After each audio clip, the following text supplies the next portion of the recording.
Պարոն Մեհրաբյան, տևական ժամանակ է տեսնում ենք, որ արցախցիները ընդվզում են ամենատարբեր հարցերի շուրջ, ամենատարբեր պահանջներով եւ դրա ֆոնին նաեւ ընդդիմությունը, եթե կարելի է այդպես ձևակերպել, ձեռքերն է տաքացնում ու կանգնել է արցախցիների կողքին։ Նախ հասկանանք ընդհանուր առմամբ արցախցիների պահանջը եւ ընդդիմությունը կամ ընդդիմության պահանջն ու օրակարգը որքանով իրար հետ կապ ունեն։ Այդ ամենը իրար հետ կապ ունի այնքանով, որքանով մենք գործ ունենք մի ձեռքի հետ եւ ձեռքի վրա էլ կան տարբեր մատներ, այո, նրանք միավորված են հենց դրանով եւ այդ ձեռքը, այդ արմունկը, ուսը գնում է դեպի հյուսիս եւ ամեն ինչ գործիքավորված է եւ դրված է գործի այս պահի դրությամբ եւ այդպես կընթանա եւս 14 ամիս։ Որովհետև 14 ամսից հետո Հայաստանում հերթական խորհրդարանական ընտրություններ են համապետական եւ այդ ձեռքի տերը ուզում է այստեղ իր խամաճիկներին ուղակի դնի եւ լիկվիդացնի պետությունը։ Այսօր ես ազգային ժողովի նախագահի ելույթից մի բան նկատեցի, որ մեղադրեց նրանում, որ այդ այսպես կոչված ընդդիմությունը չի էլ ձգտում իշխանության։ Այո, իհարկե չի ձգտում։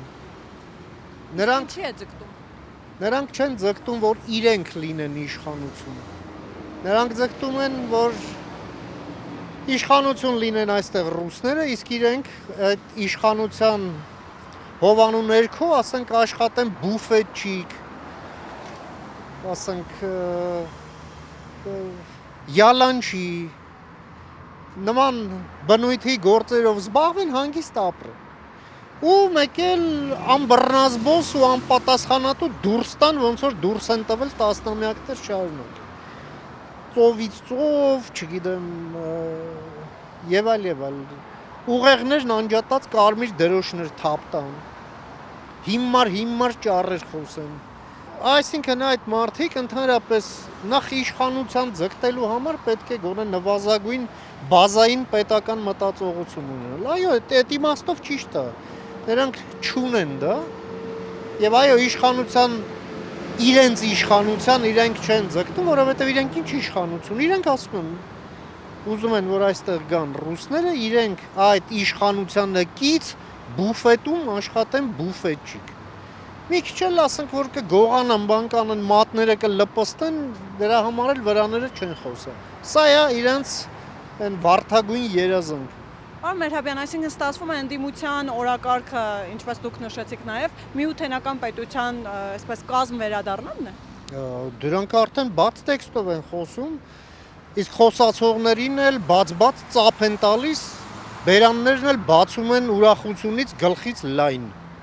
Ահա ողջ պատկերը։ Պարոն Մեհրաբյան, նաև դրոշներից խոսեցիք, դրոշներ ծածանելուց խոսեցիք, շատ հետաքրքիր է, որ հոգևոր դասն էլ կարծես թե այսօր շատ ընդդիմադիր դիրքավորում ունի եւ դա ակնհայտորեն նաև ցույց են տալիս ամենատարբեր կրոնական արարողությունների ժամանակ, օրինակ Երուսաղեմում հոգևոր դասը կրոնական արարողության ժամանակ Արցախի դրոշն էր պարզում, Գյումրիում հոգևորականները պարբերաբար խոսում են այդ մասին, նույն Ռուսաստանի կազմ վերադառնալու մասին, Ստալինին են կարոտում, սատարում են նաև օրվա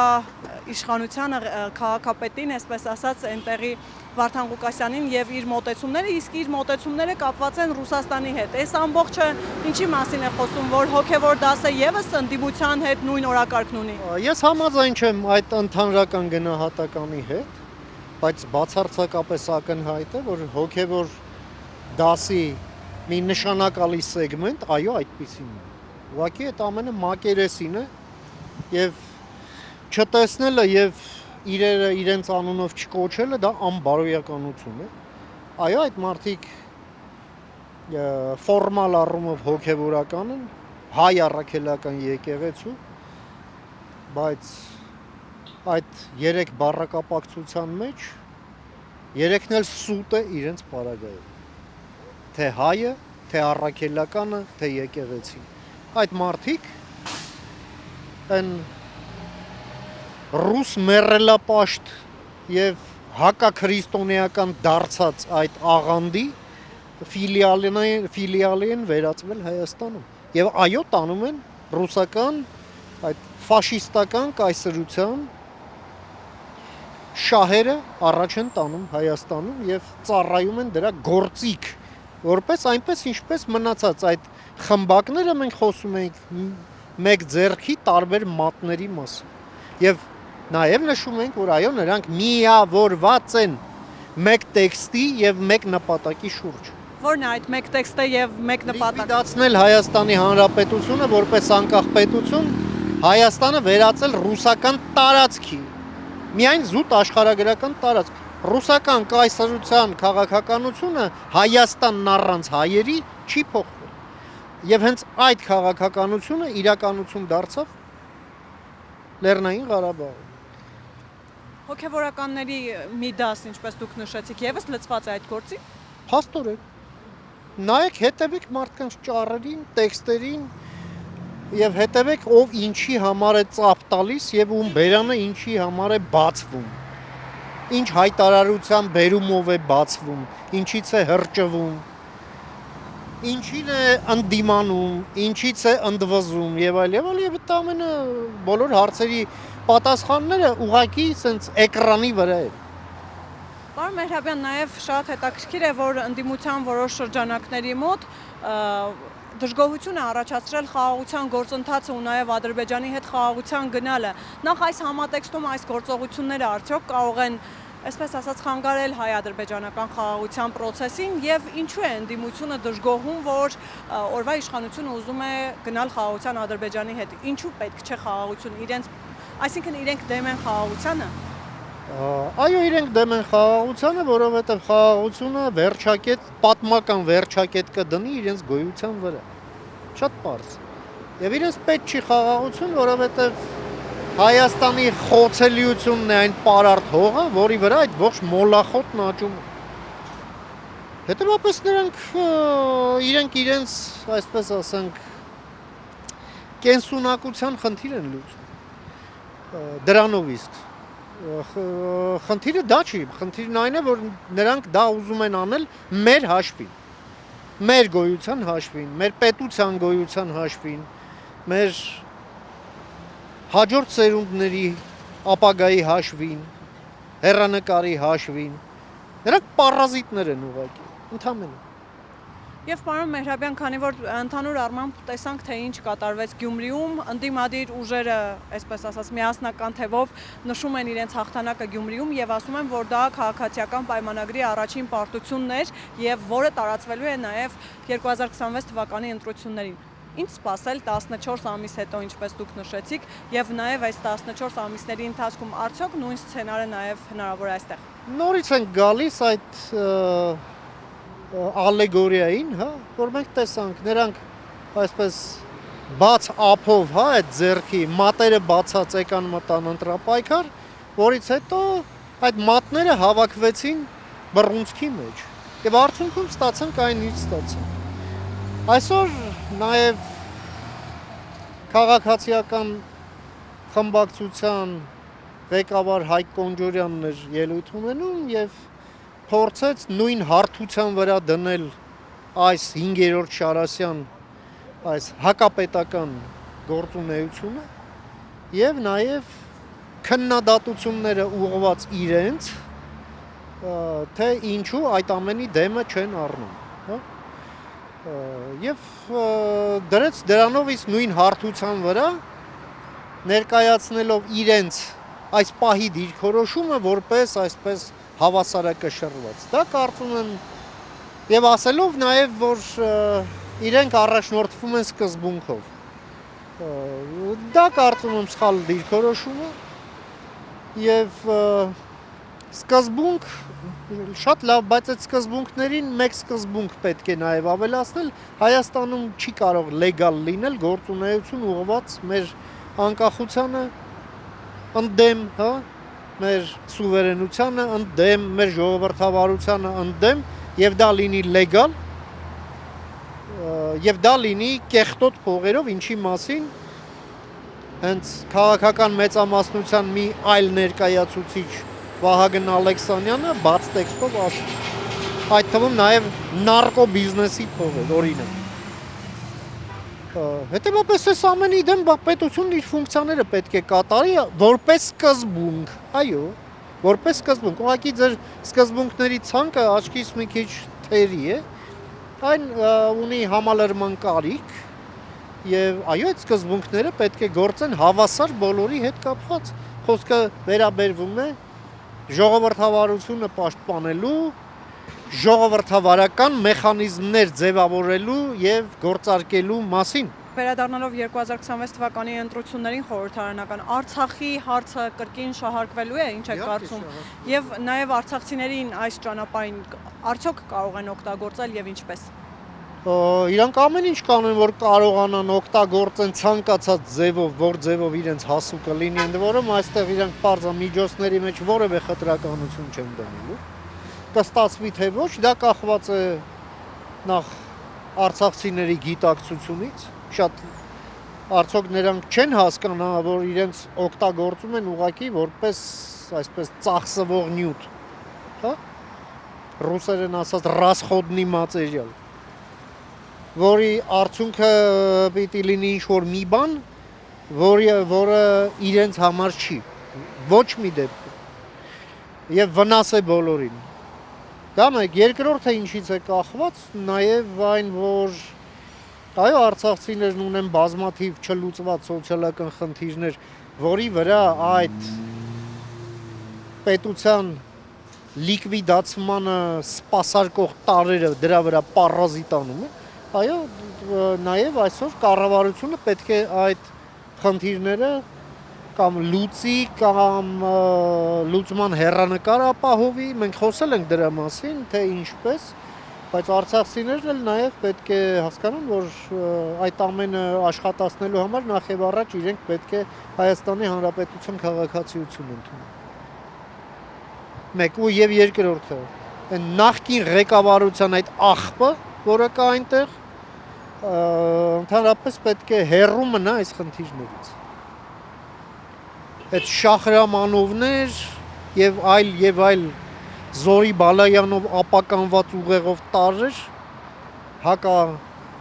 հասարակական պահվածքով նրանք այո պետք է դուրս գան այդ ամեն ինչ։ Պարոն Մեհրաբյան, իրենք էլ ասում են, որ մտահոգված են արցախցիների իրավունքներով, Լեռնային Ղարաբաղի հարցով, ասում են, որ խաղաղության պայմանագրով օրվա իշխանությունը փորձում է փակել Արցախի հարցը, իրենք դա փորձում են կանխել։ Ինչպես հասկանալ։ Մենք էլի խոսել ենք դրա մասին, այսօր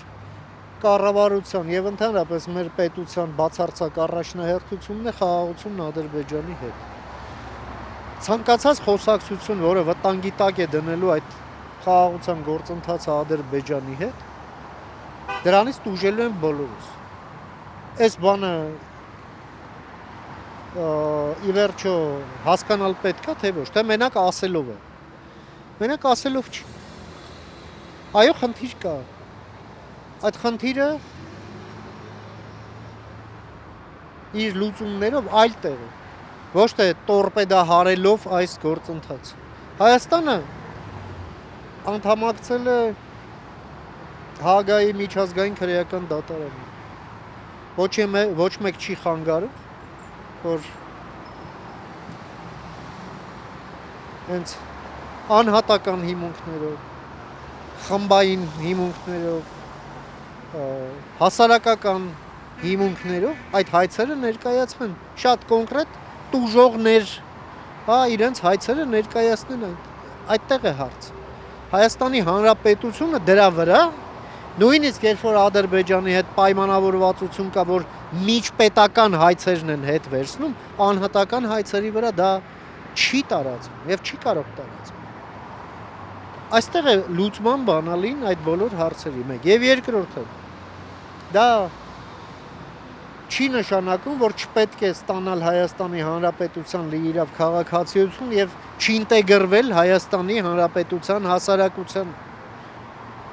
Բայց այդ ամեն ինչին խանգարողները պետք է մեջտեղից դուրս գան։ Դա Արցախի նախկին ղեկավարությունն է, որոնք պարազիտներ են ընդհանուր։ Գանձագող պարազիտներ, որոնք որևէ սոցիալական խնդիր անձամբ չունեն։ Պարոն Պարոն Մերհաբյան, վերադառնալով կրկին Գյումրիին, տարօրինակ չէր ձեր համար, որ Գյումրիի նորընտիր քաղաքապետի, այսպես ասած, երթմնակալության արարողության ժամանակ ներկա էին Ռուսաստանի հյուպատոսը Գյումրիում, նաև ռուսական ռազմաբազայի ներկայացուցիչներ եւ այսպես կոնկրետ մեսիջներ էին հնչում։ Սա այլանդակություն է ուղղակի։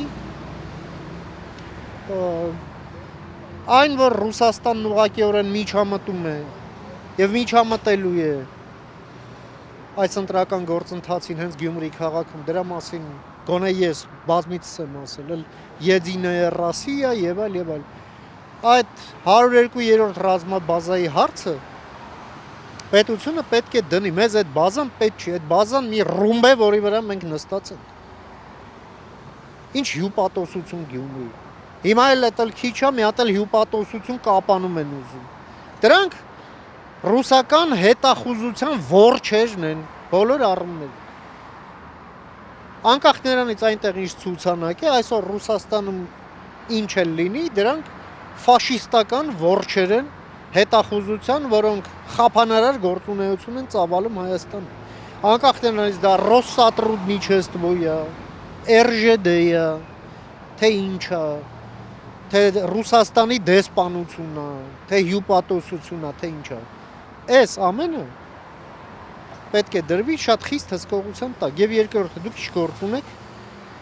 Հայաստանի երկրորդ քաղաքի ավականուն նիստում գաք, ելույթ ունենաք, չգիտեմ ինչ անեք, ինչ չանեք։ Ու հատուկ ինչ որ տենց ուղերձներով հանդես գաք, ձեր անլվակիթները մտցնեք մեր պետության ներքին գործերի մեջ։ Սա է հարցը։ Սրանով այո պետությունը պետք է զբաղվի։ Այո, հենց սրա համար, այո, պետք է դեսպանին կանչել եւ բացատրել, որ ձեր առաքելությանը, հա, ոչ բնորոշ գործունեությամբ դուք չպետք է զբաղվեք։ Այսինքն, եթե հիմա օրինակ այն հոդվածները, որոնք մեղադրականի հիմքում են այն գործերում, որով անցնում է այդ դրոշագի տեխնատուն, հա, հիմա որ բան եղավ, պիտի ռուսներն ասեն մեր բարեկամներին եք բռնում, ոնց որ դա անում էին Ռոբերտ Քոչարյանի Պարագայում, հա, կամ Խաչատուրովի, բայց ամեն ինչը սենց է սկսում։ Մեզ մոտ Ռուսաստանը չպետք է լինի նորմալ, հասկանում եք։ Իսկ ինչպես պետք է լինի։ Մինիմալ։ Պարոն Մերհաբյան, Ղուկասյանը նաև հայտարարեց, որ իր դեմ մահափորձ են պատրաստում, այսինքն լրագրողների ներկայությամբ ասաց հայտարարում են, որ մահափորձ է լինելու իր դեմ։ Այս հայտարարությունները ինչի մասին են։ Չունեմ այստեղ մեկնաբանություն։ Դա ըստ էության հայտարարություն է նախապատրաստվող հանցագործության մասին, թող դիմի իրավապահ մարմիններին, ես չգիտեմ այստեղ ինչ մեկնաբանեմ ու ինչու պետք է մեկնաբանեմ։